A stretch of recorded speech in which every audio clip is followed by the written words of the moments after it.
The island of Sodor had always been a cheerful place, full of bustling activity and friendly engines. But now, an unsettling silence hung over the railways, broken only by the mournful whistle of the wind. Something was wrong. Engines had begun to vanish. One by one, they disappeared into the night, leaving behind only twisted tracks and whispers of fear. Those who returned were unrecognizable, mangled beyond repair. The once lively Tidmouth sheds now felt like a graveyard, the engines huddling together, their headlights dim with terror. Henry was the latest to brave the night. His mission was simple: deliver coal to the far side of the island. But as he rolled down the foggy tracks, unease settled over him. "Where is everyone?" he muttered, glancing nervously at the empty station platforms. The route, normally alive with activity, was eerily deserted. The sound of wheels grinding on steel echoed from the distance. Henry stopped, straining to see through the fog. "Who's there?" he called. The grinding grew louder, a horrible metallic screech that set his boiler trembling. Then it stopped. Silence. Henry backed up nervously. Suddenly, out of the darkness, Thomas appeared, or what was left of him. His blue paint was scorched and peeling, his face distorted into a terrifying snarl. His mouth was no longer a cheerful smile, but a jagged maw of twisted metal. "Thomas?" Henry gasped, frozen in fear. Thomas let out a guttural whistle and lunged forward, his glowing red eyes burning in the ice. Henry's scream was drowned out by the sound of hissing steam. The next morning, Percy returned to the sheds to find the others in a state of panic. "First Edward, now Henry," Gordon roared. "We're being hunted." The engines exchanged nervous glances, their wheels clanking anxiously. Percy, smaller but braver than most, puffed forward. "We can't just sit here.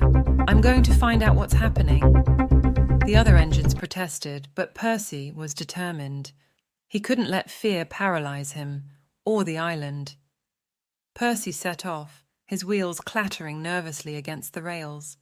The sun dipped below the horizon, and shadows stretched across the tracks. As Percy rolled into an abandoned station, he noticed deep claw marks gouged into the walls. The air was thick with the acrid scent of burning coal. "What could have done this?" Percy whispered, shivering. A faint whistle sounded behind him, low and mournful. Percy turned to see a set of distorted tracks leading into a dark tunnel. His heart sank, but he pressed on. Inside the tunnel, the darkness was suffocating. Percy's lantern illuminated the jagged walls, but the deeper he went, the colder it grew. Suddenly, a hiss of steam echoed through the tunnel. Glowing eyes appeared in the blackness, and a twisted figure emerged. It was Thomas. But this was not the engine Percy had once known. Thomas's body was fused with metal spikes, his smokestack spewing black, choking clouds. His eyes glowed red, filled with unrelenting hatred. "Percy!"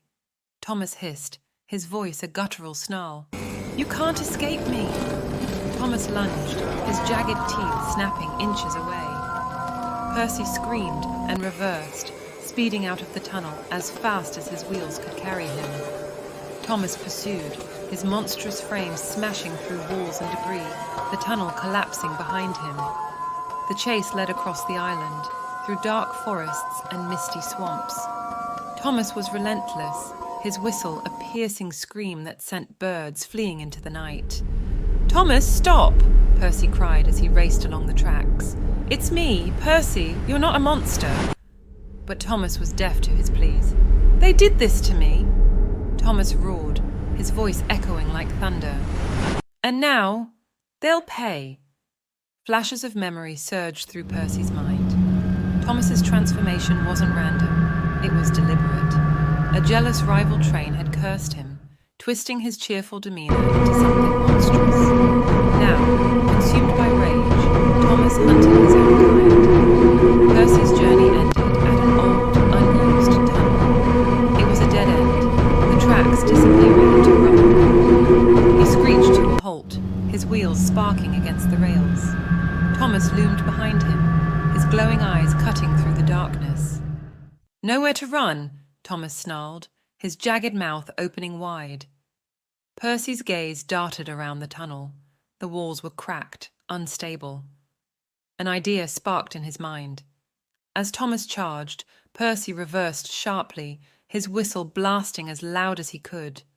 The sound reverberated through the tunnel, shaking the walls. "Come on, just a little more," Percy muttered. Thomas barreled forward, and with one final whistle, the ceiling gave way.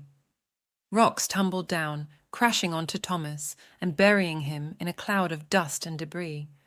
Percy rolled out of the tunnel, trembling. He was alive, but barely.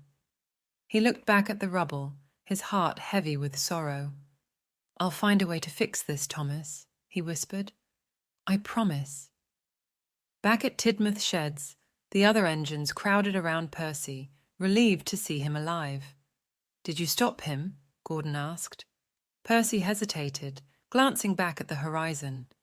"For now," he said quietly, "but the curse isn't broken." Far away, under the rubble of the tunnel, a faint light glowed. Thomas's eyes flickered back to life. "You can't stop me, Percy," his voice echoed in the dark. "I'll be back."